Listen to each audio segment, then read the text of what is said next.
Très bien. Donc, nous allons démarrer aujourd'hui donc cet événement que l'on appelle donc le webinaire de présentation de la nouveauté 1500, qui est un premier point important que nous souhaitions discuter aujourd'hui et vous présenter, que ça va avoir un impact important l'année prochaine au niveau de l'usage de Caneco BT et sur la conformité des installations électriques. Et Younes, donc participant de ce webinaire, vous présentera tout à l'heure. Et également un point essentiel dans le rapprochement de deux sociétés que sont IGE, XAO et Alpi, donc historiquement rachetés par le groupe Schneider Electric, avec une passerelle permettant d'échanger les informations électriques entre le logiciel de calcul et le logiciel de schématique détaillé C-Electrical. Et donc après, nous présenterons un événement exceptionnel que l'on a mis en place pour la fin de l'année. Donc, je vous détaillerai tout à l'heure l'offre commerciale fin 2024. Voilà. Je vais commencer donc ce webinaire par présenter les intervenants.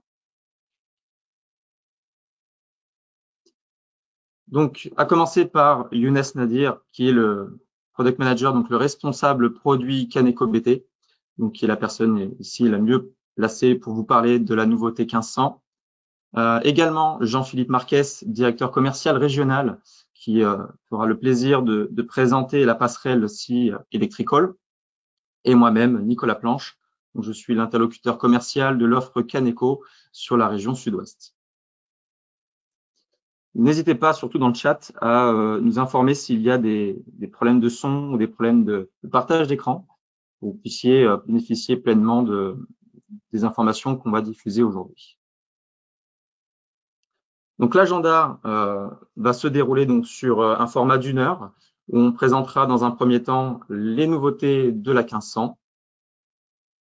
Suivra ensuite une démonstration en direct par Jean-Philippe de la passerelle entre Caneco BT et C-Electrical pour exporter les schémas unifilaires de puissance que vous connaissez de Caneco BT vers un environnement spécialisé pour la schématique détaillée en unifilaire ou bien en multifilaire. Donc, une passerelle très attendue par l'ensemble de nos clients qui permet de gagner du temps dans la production de livrables. Enfin, à la suite de cette présentation, je reprendrai la main pour vous présenter l'offre commerciale que l'on va proposer sur la région pour la fin de l'année. Et on terminera le webinaire par un QR code. Donc, ça sera un formulaire que vous pourrez remplir pour justement bénéficier de toutes les informations qui seront à votre disposition aujourd'hui dans ce webinaire. Je laisse maintenant la main à Younes pour nous présenter les nouveautés du guide normatif 1500 pour les prochaines années. Younes, la parole est à toi. Bonjour à tous, merci Nicolas. Alors, je commence par me présenter. Moi, c'est Younes Nadir, donc le chef de produit Caneco BT. Heureux aujourd'hui d'être parmi vous. Donc, je vais vous présenter les nouveautés de la norme française C1500 édition 2024. Alors, avant de rentrer dans le détail, une information importante parce que c'est vrai que pour les utilisateurs de Caneco BT, vous voyez que vous avez le choix sur la norme au niveau de Caneco BT, quand vous commencez par la source, vous avez toujours la possibilité de choisir. Et vous avez des dates, vous avez 2015, vous avez 2018, vous avez 2020. Ça, c'est propre à Caneco, on va dire. Mais sinon, la dernière version à proprement dit, il date de 2002. Donc, vous avez bien entendu, c'est 2002, ça veut dire que ça fait 22 ans que la norme n'a pas bougé, on va dire. Ce qu'on a eu entre deux, c'est 5 amendements et 27 fiches d'interprétation, mais pas vraiment de version à proprement dit. Donc 22 ans, ça veut dire juste qu'on aura beaucoup de nouveautés. Vous allez voir, il y a beaucoup de nouveautés. Donc aujourd'hui, je pense qu'on ne va pas pouvoir vous présenter toutes les nouveautés de cette nouvelle édition, mais on va se focaliser sur ce qui va nous importer, on va dire, ce qui va toucher le calcul et qui va toucher notre logiciel Caneco BT. Passer. Alors, donc là, il y a rien qui change, on va dire, par rapport à le domaine d'application. Hein, vous savez, donc la norme C1500, ça s'applique à la basse tension. Qui dit basse tension, donc c'est jusqu'à 1000 volts en alternatif et 1500 en continu. Bien sûr, il ne faut pas oublier qu'il y a certains domaines qui sortent de la séquençant. Je donne exemple, par exemple, l'éclairage public. En général, l'éclairage public, donc, il y a un mix de HT et de BT, de basse tension, mais bien qu'on ait de la basse tension, c'est pas de la séquençant. Vous savez, donc l'éclairage, c'est plutôt de la 17200. Un autre exemple, je vais m'arrêter là, par exemple, ce qu'on appelle donc la source tarif jaune. Cette distribution depuis le poste jusqu'au point de livraison, c'est de la basse tension, mais c'est pas de la séquençant. Ça, c'est la C1400, c'est de la distribution publique. Et donc, il y a d'autres domaines, bien sûr, qui sortent de la séquençant. Juste pour vous dire que le domaine d'application, il ne change pas. D'accord? Tu peux passer. Important, donc, surtout des dates. Donc, les nouveautés, comme j'ai dit, donc, on les verra dans surtout la partie calcul, on verra dans le détail.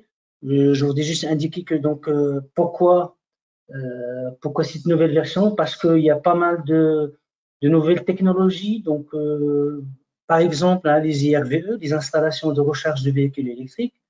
Il y a aussi beaucoup de nouvelles notions concernant l'efficacité énergétique. Aujourd'hui, on a carrément pas un chapitre, mais ceux qui connaissent la norme, donc c'est organisé sous forme de titre. Donc là, on a un nouveau titre carrément, c'est le titre 8 qui parle de l'efficacité énergétique. Maintenant, avant de passer dans le détail, je voudrais quand même, donc il y a 3 points, c'est très important. La date de sortie. Donc j'insiste sur ça. La norme, elle est sortie officiellement il y a 3 mois. Donc août dernier, exactement le 21 août 2024. Ça, c'est la sortie officielle.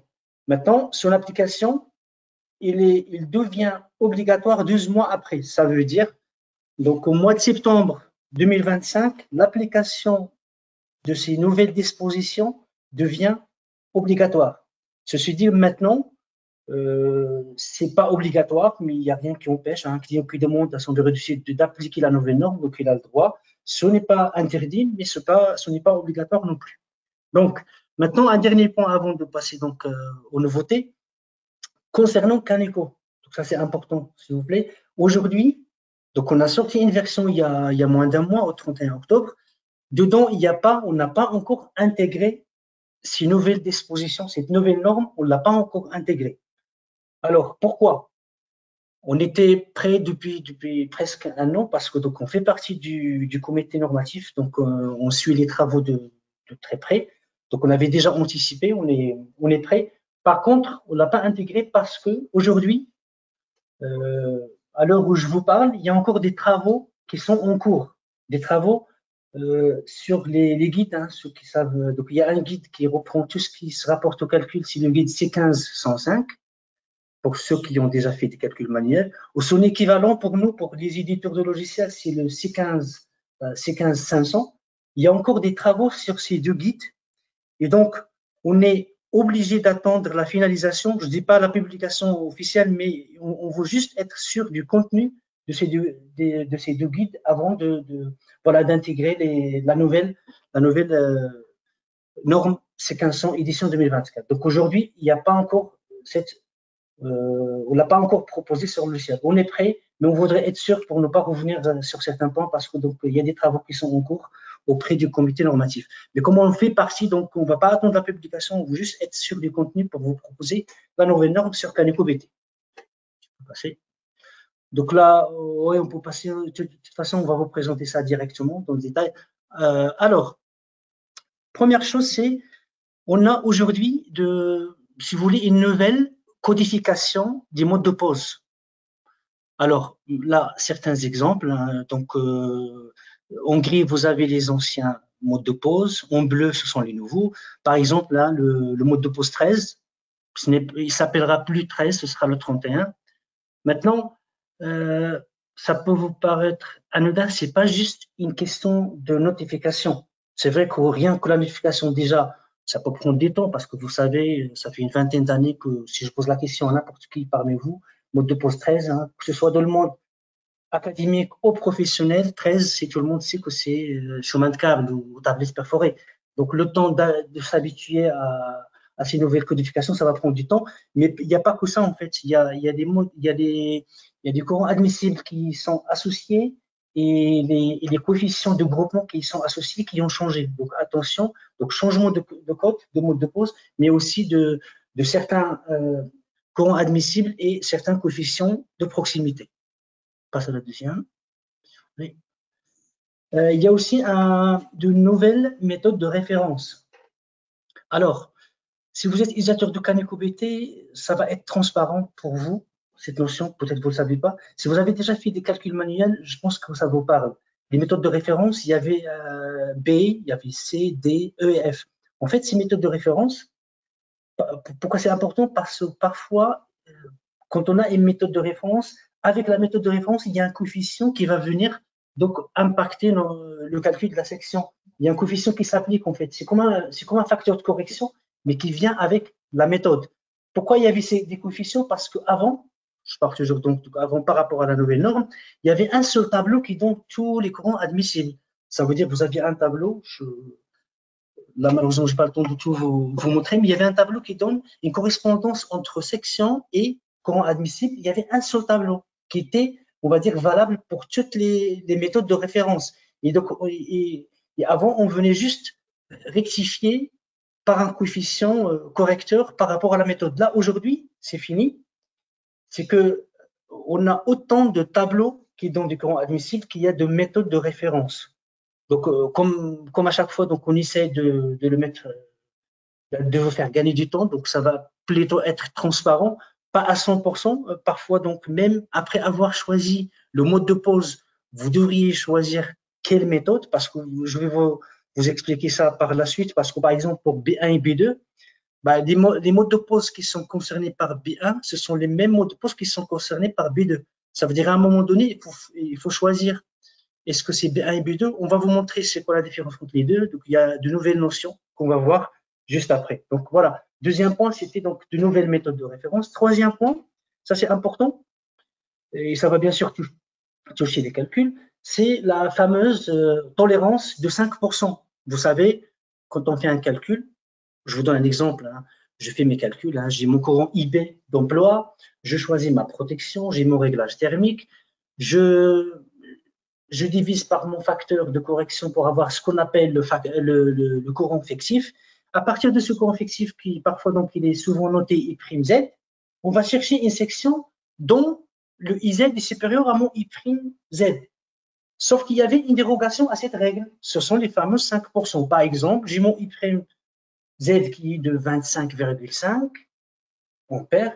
Si ma section de câble me donne un courant admissible IZ de 25, ça va quand même passer. C'est ce que vous avez en général en orange sur CanecoBT, et c'est grâce à cette tolérance 5%. Aujourd'hui, qu'est-ce qui va changer?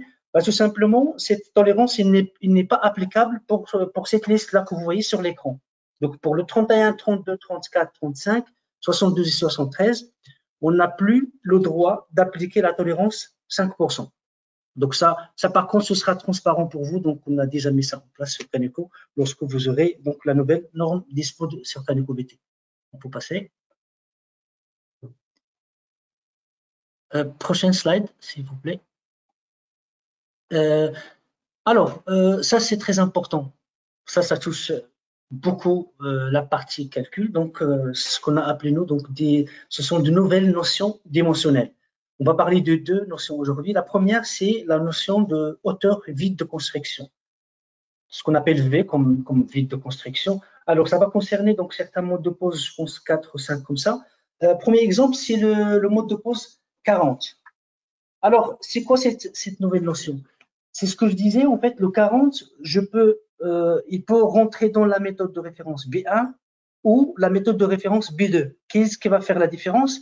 C'est ce rapport de V divisé par D. Alors, le V, c'est la hauteur du vide de construction et le D, c'est le diamètre de mon câble. Donc, si ce rapport est entre 5 et 20, c'est que je suis dans la méthode de référence B1 qui est optimale. Si je suis entre 1,5 et 5, c'est que donc ce sera la méthode de référence B2 qui est plutôt une méthode déclassée. On va voir après donc un calcul qui va vous donner, on va chiffrer en fait ce détail, vous allez voir. Donc je peux passer là. suivant. Justement, donc là, on a fait pour, bien sûr, de les mêmes conditions, pour le même câble. Une fois, on va appliquer donc les tableaux qui donnent le IZ de la méthode B1 et une fois B2. Et vous pouvez donc remarquer qu'on peut avoir jusqu'à, là, j'ai un delta de 18% pour le câble 150 mm². Pour vous dire que c'est pas anodin. Donc, ça veut dire que là, par exemple, c'est à vous de choisir en tant qu'utilisateur sur Kaneko BT. Une fois que vous avez le choix du mode de pose 40, il faudrait spécifier, est-ce qu'on plutôt 40 B1 ou 40 B2. Voilà. Vous pouvez passer un deuxième exemple. Je vais vous donner un deuxième exemple avec le mode de pose 41. Vous pouvez passer la nouvelle slide, s'il vous plaît. Ça, c'est presque pareil qu'au 40. La seule différence ici, donc, c'est que au lieu de parler de diamètre de câble, c'est plutôt le diamètre du conduit. Mais c'est la même chose. Hein. Donc, quand je suis supérieur à 20, ça va être la méthode B1, et quand je suis entre 1,5 et 20, ce sera la méthode B2 qui va être déclassée. On passe à la suite. Donc là, on va parler d'une deuxième, si vous voulez, notion qui va toucher aussi, c'est très utilisé. Alors pour ceux qui travaillaient déjà à l'export, je pense que vous avez déjà cette notion qui était utilisée presque dans toutes les autres normes, les normes étrangères, mais on n'avait pas ça sur la norme française. Je parle de quoi? Je parle de nombre de tablettes. Comme vous le savez, on a toujours eu le nombre de couches. Quand on parle de proximité, j'ai un câble, par exemple. Prenons l'exemple, l'ancien mode de pose 13, aujourd'hui 31, sur chemin de câble. J'ai mon câble, mais à côté, j'ai d'autres câbles qui passent à côté. Donc, par bien sûr effet thermique, il faudrait les prendre en considération parce que ça va chauffer donc mutuellement, et donc il faut le prendre en considération. C'est ce qu'on appelle le coefficient de proximité ou de groupement. Mais avec ça, il n'y avait pas que le nombre de circuits qui sont à côté, mais il fallait prendre en considération le nombre de couches. Donc ça, on l'a toujours eu sur la norme française. La nouveauté, c'est le nombre de tablettes. Ça veut dire, si vous avez deux chemins de câble, un au-dessus de l'autre, là, il faut en tenir compte, chose qu'on n'avait pas avant. Maintenant, quand est-ce qu'on en tient compte? Tout le temps. Sauf que on va voir deux cas. Est-ce que la distance entre les deux tablettes est supérieure à 30 cm? Auquel cas, on va appliquer directement ce tableau. Ce que vous avez ici, là, 1, 2, 3, donc ça c'est le nombre de tablettes. Et donc on prend la valeur directe comme exemple ici. Hein, donc mon circuit, je suppose que je suis là, sur celui au-dessus. Avec mon circuit, donc le total, j'en ai 5. Ici, j'ai pas la colonne 5, donc je prends le cas le plus favorable, donc je pars sur 6. Et en même temps, j'en ai deux. J'ai deux tablettes qui respectent donc la distance. Donc, je vais sur la deuxième ligne et mon facteur, c'est 0,73. Donc, on peut passer parce qu'il y aura un deuxième cas. Vous allez voir la différence. On passe. Donc là, par contre, le deuxième cas, c'est quand la distance est inférieure à 30 cm. Là, il faut considérer qu'il y a autant de couches que de tablettes. Donc, c'est qu'on on considère qu'on a tant de couches. D'accord?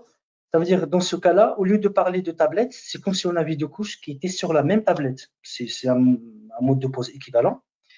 Et dans ce cas, comme vous le savez, hein, pour ceux qui déjà travaillent avec Kaneko, il faut appliquer à la fois le coefficient correspondant au nombre de circuits qui sont à côté de mon circuit que je suis en train de calculer, et aussi, il faut tenir compte du nombre de couches. Ça veut dire qu'il faut multiplier deux coefficients.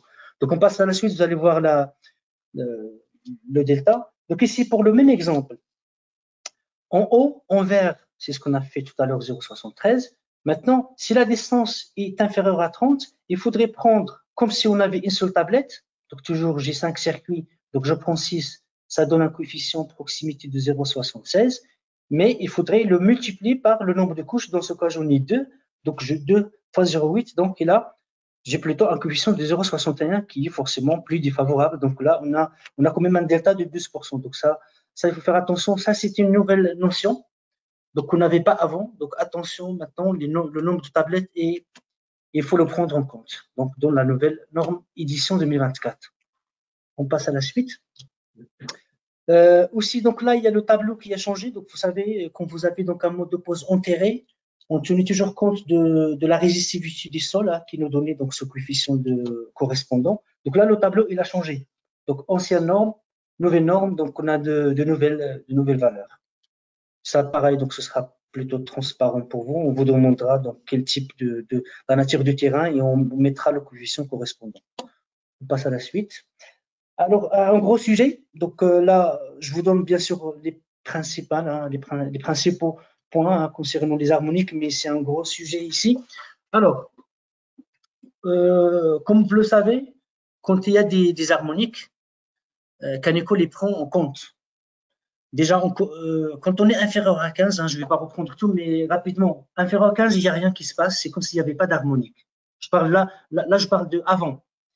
Et entre 15 et 33, on dit que le neutre il est chargé et donc on n'a plus le droit d'appliquer cette fameuse règle, la réduction du neutre, on n'a plus le droit de l'appliquer. D'accord? Et on applique en plus un facteur qui correspond au neutre chargé qui est de 0,84. Après, on avait une troisième plage. Quand les harmoniques sont supérieures à 33, là, on dit toujours on n'a plus le droit de réduire le neutre, mais en plus, c'est le neutre qui devient dimensionnant. Ça veut dire que je me base plus sur le IB, qui est le courant d'emploi qui passe par les phases, mais plutôt, je me base sur un courant qui passe dans le neutre, qui est de l'ordre de 1,45 fois le IB de la phase. Et c'est comme ça qu'on détermine les sections. Maintenant, ce qui va changer dans la nouvelle norme, c'est que, premier point, donc les points vraiment à retenir, c'est que on parle de 4 plages au lieu de 3. Donc, on a la plage toujours inférieure à 15, entre 15 et 33. Par contre, on a une autre plage, c'est entre 33 et 45. Et après, donc, la plage supérieure à 45. Ça, c'est le premier point. Donc, on aura 4 plages au lieu de 3. Deuxième point, le coefficient neutre chargé, il passe de 0,84 à 0,86. Ça, c'est le deuxième point. Le troisième point, c'est que au lieu de supposer que le courant qui circule dans le neutre, dans le cas où on a des harmoniques supérieures à 33 qui est de l'ordre de 1,45 ici, ça, ce coefficient, dorénavant, on va le calculer directement. C'est qu'on va se baser sur le taux d'harmonique lui-même et on va multiplier par 3. C'est ça qui va nous donner le coefficient à appliquer pour déterminer le courant qui va circuler dans le neutre, qui est plus logique parce que, comme vous le savez, j'ai par exemple des harmoniques de l'ordre de 40%, c'est que j'ai 3 contributions des 3 phases. 40 plus 40 plus 40. Donc, fois 3, donc c'est 120 divisé par 100. Dans le cas de 40% d'harmonique, ce sera un coefficient 1,2 et ainsi de suite. Donc, voilà les 3 points à retenir pour cette partie harmonique. Et donc, je sais que j'étais rapide, hein, désolé, mais le temps ne permet pas donc d'aller plus loin. Donc, juste, je termine sur ça, Nicolas, c'est qu'il y aura donc on va avoir je pense que vous allez parler de ça après. C'est des formations propres, hein, donc sur ces nouvelles notions. Donc, on aura des sessions propres juste pour la mise à niveau par rapport à la nouvelle norme. Et je m'arrête. Merci pour votre attention. Je m'arrête à ce niveau-là. Merci. Merci Younes, très intéressant en tout cas d'avoir vraiment pu détailler les nouveautés de cette norme, donc qui, je le rappelle, est sortie cette année, cet été 2024, mais du coup sera applicable l'année prochaine et intégrée bien évidemment dans Kaneko BT pour que vous ne puissiez pas rater justement la conformité au niveau des calculs de la 1500. Donc encore merci une fois Younes de ton intervention très intéressante et importante pour les utilisateurs de Kaneko BT. Je t'en prie, encore une fois. Donc, vous avez des questions en bas, donc la rubrique questions, hein, si vous pouvez poser des questions. Merci. Alors, nous allons passer au deuxième volet de ce webinaire, donc qui va être consacré à vous présenter le lien qui existe de Kaneko BT vers C-Electrical, donc les logiciels de schématique. Le lien existe sur la version C-Electrical et C-Electrical Expert. Et aujourd'hui, donc du coup, Jean-Philippe va vous présenter le lien sur la version C-Electrical Expert pour récupérer un projet type tertiaire. Donc, on fera un petit tour d'horizon dans Kaneko de ce qui est aujourd'hui modélisé, un projet vraiment classique que la plupart de nos clients travaillent aujourd'hui avec Kaneko BT, et pouvoir exploiter toutes les données vers C-Electrical pour justement finaliser la schématique de câblage dans un logiciel spécialisé et qui a des arguments par rapport à AutoCAD, notamment tous les automatismes liés à la base de données et au contrôle de la schématique dans un outil spécialisé. Donc, je laisse la main à Jean-Philippe pour vous présenter le lien. Ça marche. Merci Nico. Merci Younes encore et rebonjour à tous. Donc, du coup, ce qu'on vous propose là, alors, vous avez vu, le temps est assez imparti, donc on va aller assez vite. Tout d'abord, on va démarrer avec quelque chose que vous connaissez très bien, qui est Caneco BT, où on a un petit projet ici tertiaire, donc avec des écrans que vous connaissez, avec la vue globale là, de votre synoptique. Vous avez ici la vue au niveau des différents tableaux que vous connaissez. Et effectivement, si on clique sur notre tableau, on a tout le détail d'un tableau de distribution avec vos câbles ici, CBL 136 et la longueur du câble. Voilà. Donc, une fois que vous avez fait votre nombre de calcul sur Caneco, vous allez pouvoir, maintenant, vous avez une fonction d'export ici. Donc, l'export chez l'air électrique vers Syétricol. Donc, on se base sur une technologie de fichiers XML, qui sont des fichiers intelligents qui contiennent pas mal d'informations. Donc, vous créez votre fichier, vous l'avez exporté ici, et ensuite, donc, on va pouvoir l'envoyer vers Syétricol Expert. Donc, voilà, je reviens sur Syétricol Expert. Donc, là, c'était sur un premier dossier plutôt typé industriel en automatisme. Et ce que je vous propose, c'est de créer tout de suite un nouveau dossier. Donc, on va retrouver ici notre explorateur de dossier et on va créer ensemble un dossier ici du webinaire qu'on va appeler Caneco BT du 19 novembre. Voilà. Donc, sur Syétricol Expert, vous avez une notion de dossier modèle. Donc, une notion d'environnement, déjà, d'une part, qui contient vos bibliothèques, vos cartouches, l'ensemble des paramétrages de vos projets. Et dans chaque environnement, vous avez des dossiers modèles que vous pouvez créer vous-même, justement, en fonction de vos projets, en fonction de vos clients, pour avoir des cartouches différents, avoir des bases de symboles différentes. Donc, là, on l'a créé à partir d'un modèle qu'on s'était créé nous-mêmes ici, où on a juste une petite page de garde pour mettre en avant la liaison Caneco vers Syétricol Expert. Et on retrouve ici le menu donc d'importation, où on va pouvoir directement importer un fichier Caneco BT. Et ce qui est intéressant, c'est que vous avez la possibilité d'importer en mode multifilaire ou en mode unifilaire. Et vous allez voir que on a même une petite fonction très intéressante qui vous permet de combiner les deux en fait dans le même projet. On verra ça au fil de la démonstration. Donc, il peut être vraiment intéressant pour avoir un seul document, un seul livrable, où vous choisirez le type de schématique à fournir à vos clients, à imprimer, etc. Donc là, on est parti d'abord sur une version multifilaire. J'ai pris l'ensemble du projet avec le TGBT que l'on retrouve ici et les différents tableaux. Donc, vous voyez, là, on va retrouver tous les disjoncteurs. On va retrouver ici l'alimentation de fil qui a été gérée par Syétricol Expert. On retrouve la partie descriptif de vos disjoncteurs. Donc voilà, on a nos départs IRVE. On va retrouver notre partie éclairage et puis prise de courant. Et également, dans cet exemple, on avait un départ moteur avec 2 moteurs en direct. Donc voilà, donc bien entendu, ici, ce sont des symboles complètement intelligents. Vous retrouvez les liaisons ici, maître esclave. Vous voyez, il suffit de les mettre en surbrillance et de double-cliquer dessus pour naviguer vers votre folio tenant ou aboutissant. Et là-dessus, vous allez pouvoir directement le modifier. Donc rapidement, en termes d'ergonomie, là nous sommes sur la version Syétricol Expert V5R2, qui est notre dernière version officielle qu'on a commencé à livrer à nos clients depuis quelques mois, où on retrouve en fait, on a essayé de rationaliser sur la droite cette barre d'outils d'insertion qui vous permet d'aller rapidement sur les principales entités que vous allez insérer. Des symboles, des connexions, des connecteurs, des blocs, etc. Et vous retrouvez ici au niveau de vos symboles, donc toute la partie électricité automatisme. Donc par défaut, c'est un environnement à la norme ELEC IEC qui est fourni, donc qui contient à peu près 1500 symboles, donc à la fois unifilaire et multifilaire.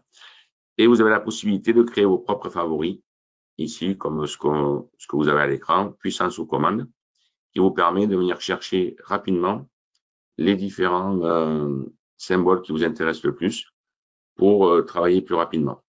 Donc là, notamment, vous voyez, on peut rajouter un contacteur sur votre départ qu'on va appeler KM1. OK. il est sur le départ 5. On peut en insérer un second. Il passe automatiquement sur KM2. Voilà, comme ça, vous l'avez directement. Et bien entendu, vous voyez ici déjà, par rapport à un outil de dessin classique, quand vous déplacez votre contacteur, les fils sont connectés. On parle vraiment de vrais fils et pas d'un dessin basique qui aurait pu se déconnecter ou rester en l'air.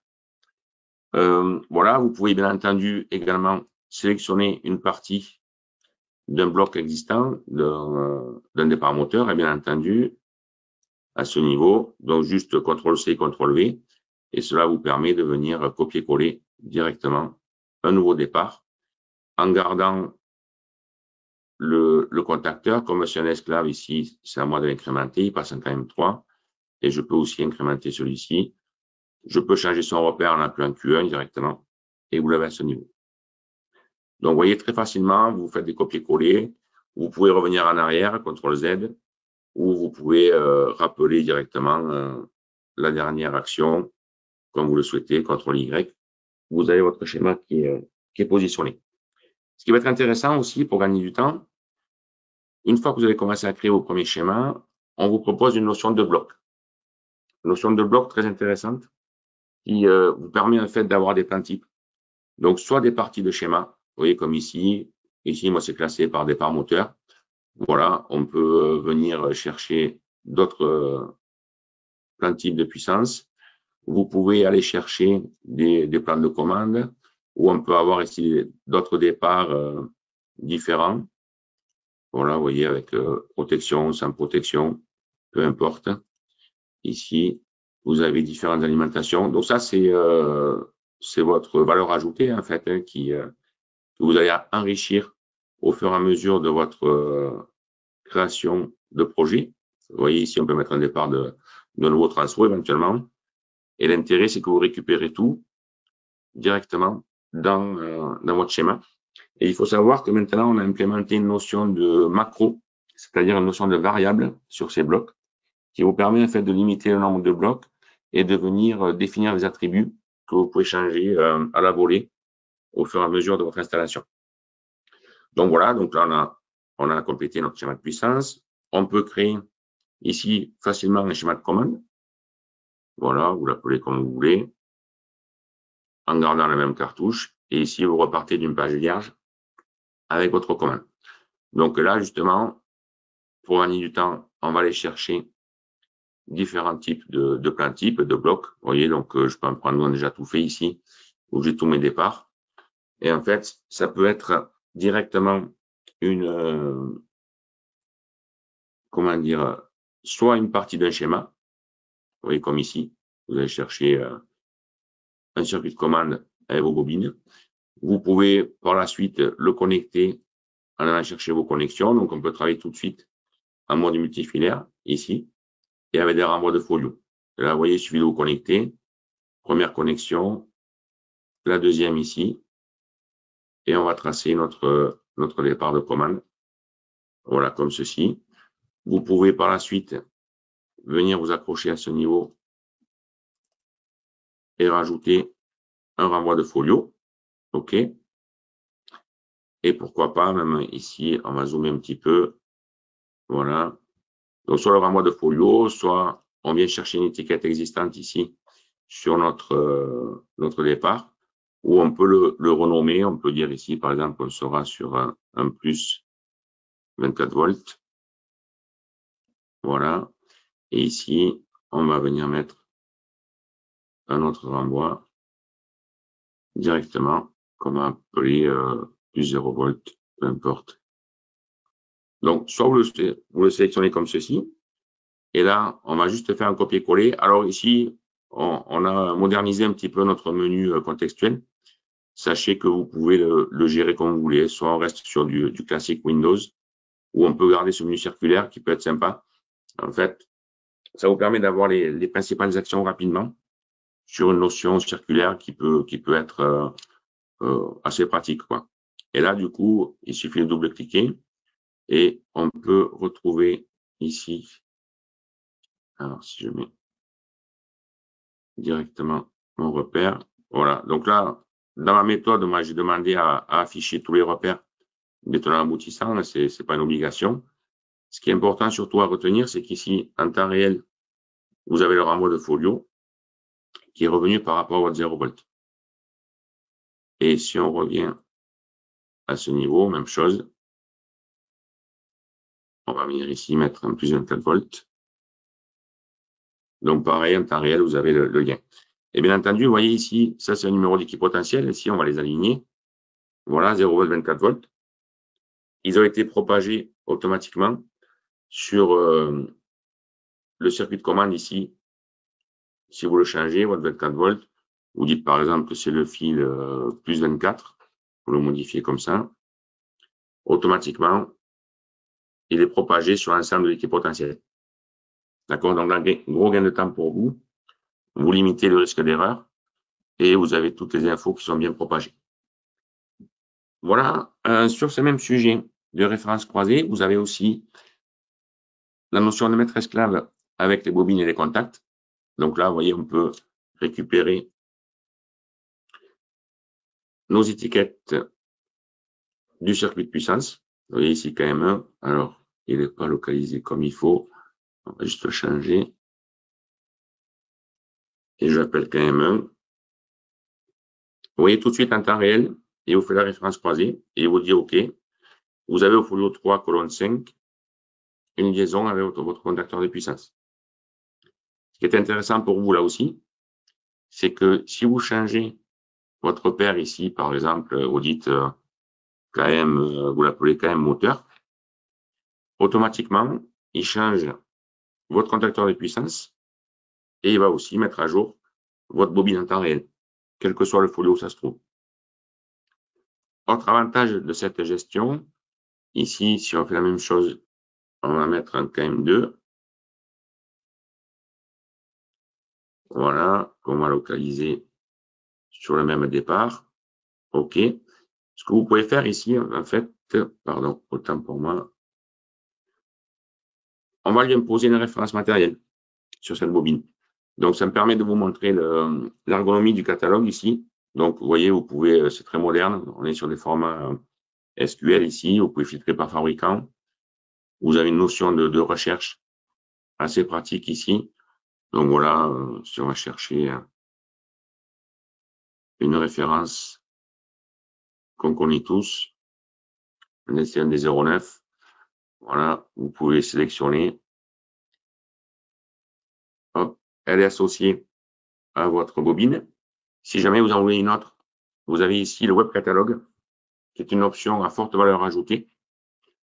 Ici, vous êtes en ligne, en fait, au fur et à mesure de votre étude, de votre conception de la schématique.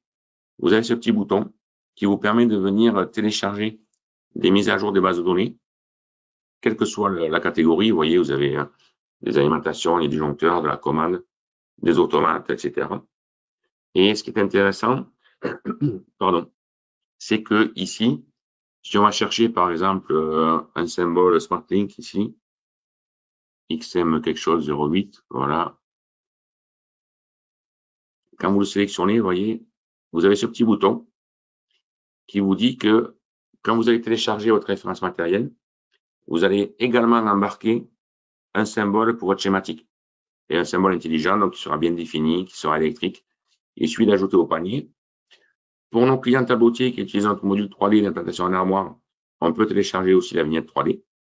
Et ici, vous êtes dans votre panier et il suffit de télécharger. Est-ce que vous voulez le symbole? Donc oui. Voilà, je le mets de côté pour l'instant. Je l'avais déjà. Et je reviens sur ma bobine, donc qui est sélectionnée ici. Tout ça pour vous montrer la différence. Alors, juste un petit instant. OK. J'ai oublié de fermer une fenêtre. OK. Non, il ne veut pas celle-ci. On va prendre une autre.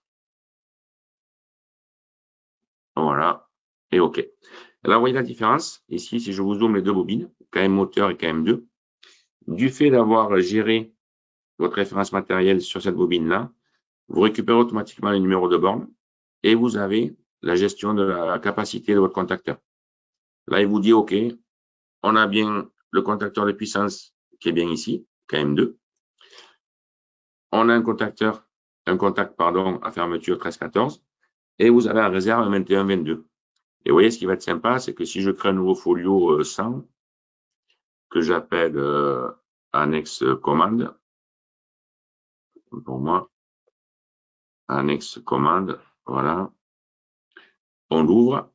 Ce qui est sympa, c'est qu'ici, vous avez un explorateur de composants et on va retrouver ici, pour notre KM2, vous voyez, on retrouve la composition complète. Et je ne sais pas si vous le voyez bien, vous, sur votre écran, on a une partie qui est grisée. Et celui qui est grisé, en fait, c'est pour vous dire qu'il est disponible. Et il vous suffit de faire insérer. Voilà. Alors, bien entendu, on est sur un symbole électrique. Hein. Si je le traverse avec un fil, le fil est bien coupé. On peut le zoomer. Et qu'est-ce qu'il vous donne comme information? Ben, juste le fait que votre bobine est au folio 5, colonne 8. Et quand vous remontez, vous voyez, on a bien l'info ici en temps réel. Voilà, juste pour vous montrer un petit peu la puissance de travail de Citricol Expert au niveau des renvois de folio, au niveau des références croisées. Il y a un gain de temps qui est vraiment intéressant. De même, par rapport à la base de données, vous avez aussi la possibilité de créer des hyperliens de façon à afficher des notices, à afficher une page web du catalogue. Vous voyez ici pour notre contacteur, voilà, on peut venir vérifier un petit peu les modes de pose, vérifier un petit peu les caractéristiques. Donc ça, c'est vous qui pouvez le gérer à votre guise. Nous, on l'a mis à chaque fois sur les références qui viennent du web catalogue, mais ça peut être complètement modifié. Voilà, alors bien entendu, ce que je vous ai pas trop montré non plus, c'est que là, on a mis deux numéros de fil plus 24 et le 0. Et vous pouvez, vous, en fait, repérer sur l'ensemble du projet toutes vos équipes potentielles. Vous voyez ici, nous, on est sur une méthode simple où on est sur un digit. On va pouvoir aligner nos numéros de fil, 8, 9, 10, 11. Donc voilà, ça a été créé en temps réel. Et effectivement, vous avez aussi le contrôle qui fonctionne. Si vous voulez imposer, vous, le numéro 8, le logiciel vous l'interdira en temps réel. Le numéro existe déjà, donc OK, vous pourrez passer au suivant, ou il garde le premier. Voilà, donc autre chose où vous allez vraiment gagner du temps, qui est super important pour vous, c'est la gestion du câblage et des borniers. Donc ici, vous voyez au passage, on récupère bien les câbles qui viennent de Caneco avec les différentes longueurs. Et ici, vous allez pouvoir rajouter vos bornes. Donc je reviens toujours sur mes symboles favoris. Voilà, je prends une borne quelconque. Et là, vous avez une fonction qui est super sympa, très pratique, qui vous permet d'insérer X bornes, en fait, sur une ligne fictive. Vous pouvez créer un pointillé entre elles, si vous voulez. Et là, vous dites, OK, vous créez votre borne XP. Je démarre la borne 1 et c'est lui qui incrémente. Bon, je ne me suis pas trop bien calé là, autant pour moi, mais c'est juste pour vous montrer le principe. Là, vous avez bien vos bornes 1, 2, 3, 4. De là, je peux la sélectionner et ouvrir mon bornier à ce niveau. Je vais juste lui définir, en fait, au niveau de notre câblage ici. Hop, autant pour moi, je reviens sur ma puissance. Ici, j'ai juste un petit traitement à lui définir ici, de mettre à jour le câblage de façon à ce que le bornier, pardon, retrouve bien votre câble. Donc, OK, on conserve tout. Très bien. Ouais, là, il me l'a mis à jour pour lui. OK. Et là, du coup, je peux lui dire que le câble, on va le mettre de ce côté plutôt. Là, vous voyez, ce graphisme de câble vous indique qu'il n'est pas référencé à ce niveau. Donc, on peut le rajouter comme on veut avec différents filtres. D'accord, je mets n'importe lequel. OK. Et là, vous voyez, graphiquement, vous avez un visuel qui est différent pour vous indiquer qu'il est référencé. Et là, il vous suffit de générer votre folio qui vous permet de créer un autre document livrable pour votre client, pour votre câbleur, etc., où on retrouve le bornier XP avec les deux câbles et les tenants aboutissants comme ça qui sont définis. Voilà, donc ça, c'est des outils de Citricol Expert très, très pratiques qui fonctionnent par défaut. Je vais juste vous montrer, il faut qu'on accélère un petit peu. Il y a Nicolas qui m'a dit d'accélérer. Donc, vous montrer qu'on peut inclure en fait au niveau de ce projet multifilaire une partie unifilaire. Donc je réimporte le même fichier XML. Je vais juste lui dire que je veux le TGBT et le TD5, c'est là où j'avais mes moteurs sur lesquels on a travaillé le plus. Et je viens dupliquer mes folios. Et là, c'est super intéressant parce qu'il vous crée en fait une duplication. Vous retrouvez ici dans le TD5 unifilaire la partie moteur avec vos disjoncteurs ici. Et vous voyez, vous avez la référence croisée. Donc, si vous la mettez en surbrillance, ici, vous double-cliquez et il vous ramène bien au disjoncteur multifilaire. Et là, comme tout à l'heure, si vous voulez changer le repère, c'est plus TD5 ASC1, mais vous l'appelez Q20. OK. Il modifie bien ici. Et bien entendu, quand on remonte sur l'unifilaire, il est bien mis à jour en temps réel. D'accord? De même, une fonction dans le gain de temps également, on peut affecter des références matérielles automatiquement sur des projets qui vous permet de retrouver en fait directement ici, voilà, sur mes moteurs. Il est venu, hop, je vais pas, autant pour moi, je vais pas lancer comme il faut. Tac, ici, attribution automatique d'une référence matérielle. En fait, on crée une méthode, une liste de matériel préférentiel dans laquelle il va piocher et il associe vos références. Donc ça, il y a plusieurs méthodes pour travailler là-dessus. Soit vous travaillez comme ça, et effectivement, sur un moteur, maintenant, j'ai une référence matérielle.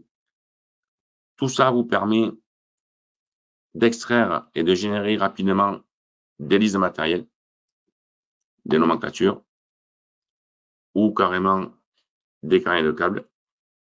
Je vous montre juste ces deux exemples pour gagner un peu de temps. Donc là, il passe en revue, il scanne tout le projet et il vous crée un nouveau folio livrable sur des références matérielles. Vous voyez, vous retrouvez ici les sectionneurs, vous retrouvez vos disjoncteurs. On va retrouver un petit peu tout ce qu'on a mis. Et ici, vous retrouvez votre carnet de câbles. Alors, sachez pour info que tout ça est juste en cliquant sur un bouton, vous pouvez exporter tout ça vers Excel, qui peut être très rapide. Donc, soit pour donner à un de vos clients ou un collègue qui aura besoin de la liste sur Excel, ou alors pour réconcilier des données, en fait. Vous avez vu, comme disait Nico en préambule, nous, on a fusionné Alpi et JXAO, et l'idée pour vous, c'est de vous apporter la valeur ajoutée et de pouvoir capitaliser sur les différentes données que vous avez à traiter, et notamment ici sur les références matérielles. Vous voyez, là, j'ai fait une exportation vers Excel.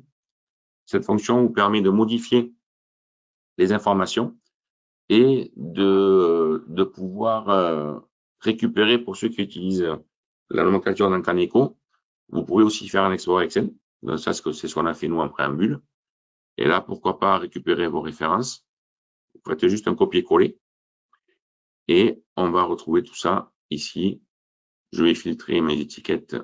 Par exemple, ici, on est sur les TD, le Q20 ici. Je peux mettre une référence. Voilà, pourquoi pas. Vous enregistrez. Et là, l'idée, en fait, c'est de pouvoir, une fois que vous avez mis à jour vos fichiers Excel, de pouvoir réimporter les données depuis ce fichier. Et lui va vous créer, il va resynchroniser, en fait, votre dossier ici avec les fichiers Excel. Voilà. Donc, bon, sachez aussi qu'on peut exporter des étiquettes qui peuvent être intéressantes. Et ensuite, en termes de étiquettes formatées sur les constructeurs, style Waldmüller, Vago, etc. Pour les câbleurs, c'est très intéressant. Et vous pouvez également exporter toutes les données, tout votre projet en format AutoCAD, comme je sais que vous utilisez bien AutoCAD, DWG ou DXF.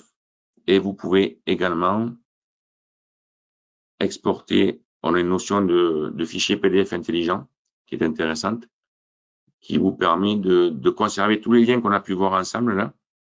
Ils sont conservés dans le PDF. Donc, pour un client final, pour un chargé d'affaires, il suffit de le choisir à la fin du projet vous l'envoyez par mail à votre client, il a un PDF intelligent dans lequel il peut naviguer. Donc, vous voyez au passage ici, on a bien récupéré les références matérielles qui viennent de Caneco. Et justement, au niveau de la nomenclature, il vous suffit de faire un clic droit et vous mettez à jour votre tableau. Et là, vous avez votre nomenclature qui est mise à jour directement. On retrouve bien le Q20 ici. Vous voyez, ce qui est appréciable aussi, vous pouvez toujours, on a une touche magique en fait, qui est la touche Alt+GR sur votre clavier, qui vous permet de mettre en surbrillance tous les hyperliens. Et là, vous double-cliquez sur Q20 et vous l'affichez bien ici en temps réel. Voilà, je vois que le temps tourne. Pour moi, c'est fini. Donc, l'idée, c'est de vous présenter rapidement les principales fonctions de Citricol Expert et surtout en étant en liaison avec une note de calcul Caneco pour vous faire gagner du temps vous dans vos projets. Donc, je vais laisser la main à Nicolas qui va revenir sur la présentation. Merci Jean-Philippe, merci pour cette belle démonstration. J'avais juste une question et je me mets dans la peau d'un de nos clients. J'utilise aujourd'hui AutoCAD. J'ai une bibliothèque de format, de template DWG. Qu'est-ce qu'il en est par rapport à Citricol? Est-ce que je peux récupérer mes bibliothèques DWG et les intégrer dans des projets type Citricol ou est-ce que je peux exporter mes nouveaux fichiers Citricol vers DWG? Quel est le lien avec AutoCAD? En fait, si vous avez des bibliothèques, ouais, c'est intéressant comme question, effectivement. Et je pense que tu as devancé la question de nos clients. Si vous avez une bibliothèque qui est au format bloc, avec des attributs de bloc, on peut récupérer tout ça dans Citricol Expert de façon, je dirais, assez intelligente. C'est-à-dire qu'on va recréer à partir de ces blocs des symboles aussi avec des attributs et qui seront électriques. Sinon, si vous avez des fichiers DWG très simples, on récupère en mode dessin et là, ça reste du dessin. Donc, vous récupérez tout le graphique, mais ça restera du dessin.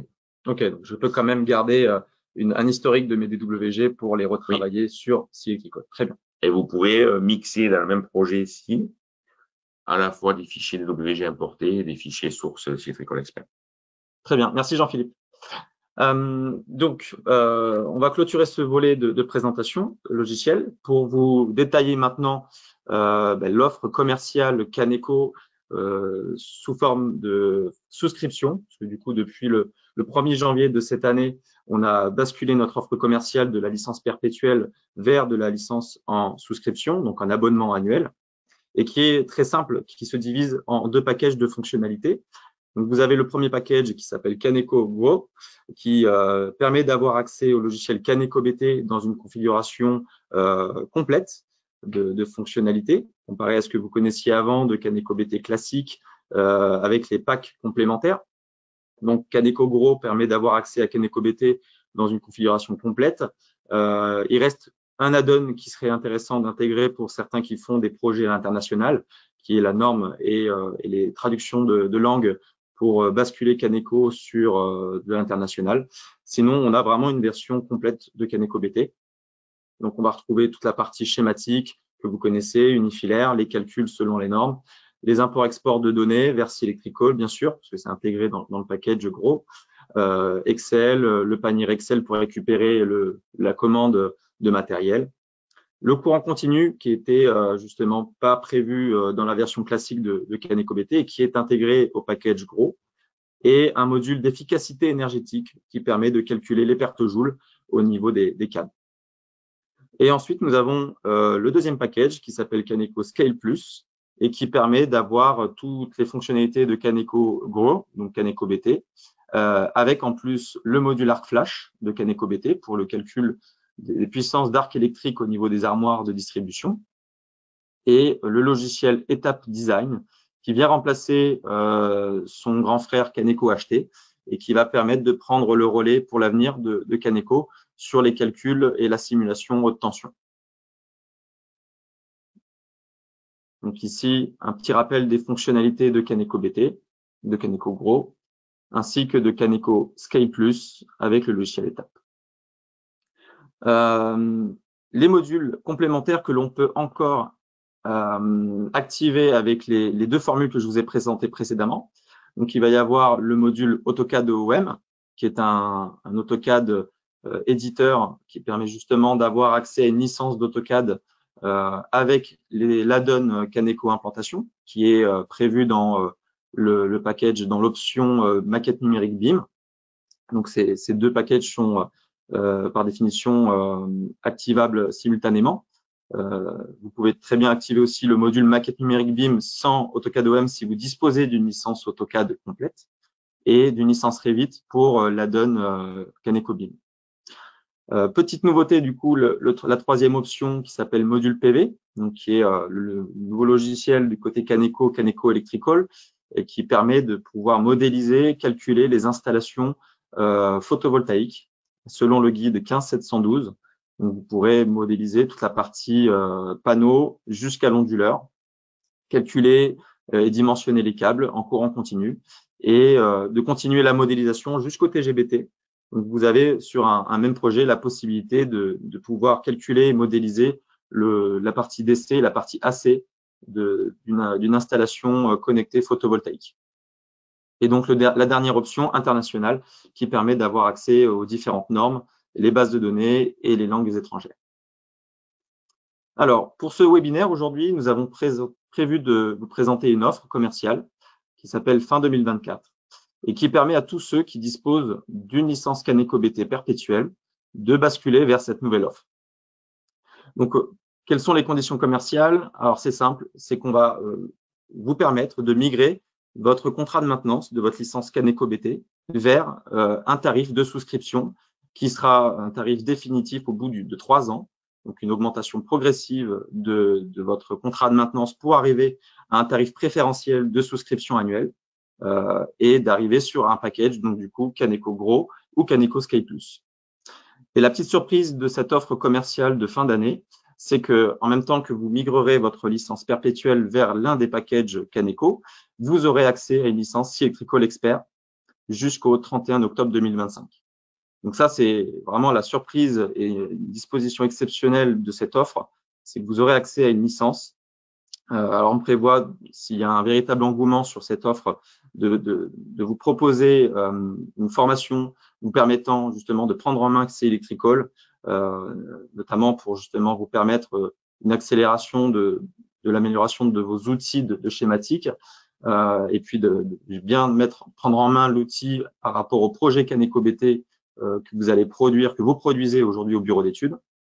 Vous aurez également un interlocuteur qui sera dédié, qui vous accompagnera pour la prise en main de l'outil. Et l'idée, c'est vraiment de vous permettre de découvrir le lien qu'il y a entre Caneco BT et CE Electrical et d'améliorer vos outils de schématique. Cette offre sera valable sur un temps assez court. Donc vous aurez jusqu'au 15 décembre de cette année pour pouvoir migrer votre licence Caneco BT vers un nouveau package Caneco en souscription et de bénéficier du coup d'une licence CE Electrical Expert. Donc je rappelle, l'offre commerciale permet de pouvoir basculer votre offre de licence Caneco BT perpétuelle en souscription annuelle Caneco, soit Caneco Gros, soit Caneco Scale Plus, et de bénéficier d'une licence CE Electrical. Pour ce qui est du package CE Electrical, donc je vais relaisser la main à Jean-Philippe pour vous présenter le package de fonctionnalités qui est prévu dans cette licence. Oui. Donc, ok, merci Nico. Sur CE Electrical Expert, on a prévu 3 packages. Donc, pourquoi? Parce qu'on a beaucoup de services de maintenance dans les usines qui utilisent CE Electrical Expert, qui ont besoin de mettre à jour les plans fournis par les consultants de machines et par les installateurs comme vous. Donc, eux, ils ont cette version launch qui leur correspond bien, qui est exploitée au quotidien et qui va très bien. Ce qu'on vous propose pour vous, en fait, c'est le package gros, de façon à avoir des fonctionnalités complémentaires et pouvoir automatiser votre schématique. Donc, bien entendu, ils contiennent tout ce qu'on a vu ensemble ce matin, là, même si on l'a fait un peu rapidement. Donc, l'éditeur de schématique, vous sortez toutes vos listes, ce qu'on a appelé rapport personnalisé, c'est toutes vos listes de nomenclature, de câblage, de repères de fils, etc. L'environnement avec les bibliothèques de symboles sont fournis. Vous avez un catalogue local qui est fourni, en sachant que le web catalogue reste une option, et vous avez le câblage intelligent, les interconnexions. Ensuite, vous pouvez même, pour ceux qui vont un peu plus loin au niveau, si vous faites vous-même vos armoires en interne ou autre, on a même le module de éditeur de tableau 2D qu'on a appelé ici, qui est un module d'implantation en armoire 2D. Voilà, après le reste, c'est le niveau scale, c'est un peu plus spécifique. Donc, voilà nos modules complémentaires, un peu comme sur Caneco. On a quelques options. Donc, pour nos clients tableautiers, on a un éditeur 3D pour concevoir vos armoires électriques en 3D. Donc, fortement apprécié également parce il peut fonctionner en mode autonome, c'est-à-dire sans avoir besoin de scie électricole. On a un module de multilangue aussi de traduction. Un module harness, c'est assez spécifique. C'est pour les clients qui sont plutôt dans la conception de véhicules. Donc, tout ce qui va rouler, va flotter, va voler, va être sur des rails. Donc, assez spécifique. Shop Floor Assistant, c'est plus pour le module 3D. Et le fameux web catalogue qui, justement, dispo en option. Donc, là-dessus aussi, c'est un peu la petite surprise là qu'on vous réserve pour vous. C'est que dans le cadre de la mise à disposition d'une licence Fricol Expert, on vous prêtera le web catalogue également. Voilà. Donc, super. À toi, Nico. Franchement, c'est une offre inédite que l'on propose aujourd'hui sur ce webinaire. Je vous invite donc fortement à scanner ici le QR code qui vous permettra de recevoir une offre commerciale de migration. Donc voilà, vous pouvez demander votre offre pour simuler justement le coût de migration de votre contrat actuel vers la souscription. Il y a également une rubrique dédiée aux questions. On prendra le temps de répondre à chacun d'entre vous. Donc, n'hésitez pas à vous y rendre. Et puis, si besoin, vous avez ici mes coordonnées. Si vous avez besoin d'infos complémentaires, n'hésitez pas à me contacter et je ferai le nécessaire pour vous répondre. Donc, je vous remercie à tous d'avoir pris le temps de vous connecter ce matin, de nous écouter. Donc, j'imagine que c'est un sujet, donc deux sujets importants au niveau de la norme et du lien entre scie électricole et Caneco. Et je remercie également tous les intervenants et animateurs de ce webinaire de ce matin qui nous ont permis d'avoir justement ce contenu à vous proposer aujourd'hui. Merci à tous. Merci de votre participation. À très bientôt. Et passez une excellente journée. Merci. Je vous laisse quelques instants le QR code à l'écran, comme ça, si vous prenez le temps de le flasher, vous arriverez sur un formulaire. Et j'attends vos questions et vos réactions, évidemment. Très bonne journée à tous.